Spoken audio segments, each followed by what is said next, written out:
দর্শক, আজকে চলে আসলাম এরকম একটা জায়গার মধ্যে। গ্রামে কবে আসি না আসি জানা নেই, তবে আপনাদেরকে একটা স্টোরি বলে দিই যে আমরা এমবি খরচ করে কোনো ফালতু ভিডিও দেখবেন না। আপনারা দেখবেন যে জিনিসটা দেখলে আপনার টাকা এমবি সব ওসল হইব। আসলে তো বিস্তারিত কমে, কিন্তু পুরো ভিডিওটা দেখানোর লেগে আপনার অনুরোধ করলো। এই যে আসেন, এই যে যে ক্ষেতের মধ্যে যে ধান হয়েছে, এই ধানটা কি সুন্দর, কি মধুময়, কি খাইয়া কৃষকের মুখে যে একটা হাসি ফুটবে। কাছে আসেন, কাছে কাছে আসেন, আরো কাছে আসেন, আসেন আসেন। এই যে দেখেন দেন, এই ভিডিওটা দেখেন, ছিঁড়েন না, নষ্ট করেন না। এই যে দেখেন কত সুন্দর, একটু কাছের থেকে দেন। আর ওদিকে এই যে কৃষকের বাইরা এই যে ধান ফলায় আর আমরা খাই, এর জন্য কৃষকের লোকে খাইয়ে খাইয়ে দোয়া করবেন।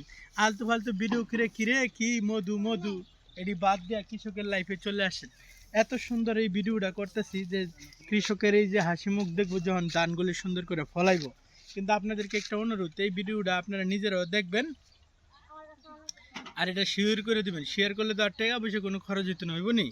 বাইরের দর্শকরা সুন্দর করে আপনারা এই জিনিসটা ভিডিওটা শেয়ার করে অবশ্যই দিবেন।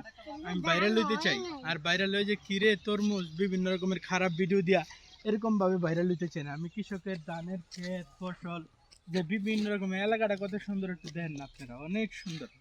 এই এলাকাটার মধ্যে আমি আমার দুইটা মাইয়ারে ঘুরাইতে দেখাইতে নিয়ে আইছি। দেখেন বাবা, একটু কত শেয়ার করে দেওয়ার লেগা কও জোরে। শেয়ার করে দিবেন, লাইক করে দিবেন, কমেন্ট করে দিবেন। আর তুমি কত একটু বাবা কও না। আরে আমার বাবা। ঠিক আছে দর্শকেরা, মনে করে আবারও হাজার সালাম দিয়ে শেষ করে দিলাম। আসসালামু আলাইকুম।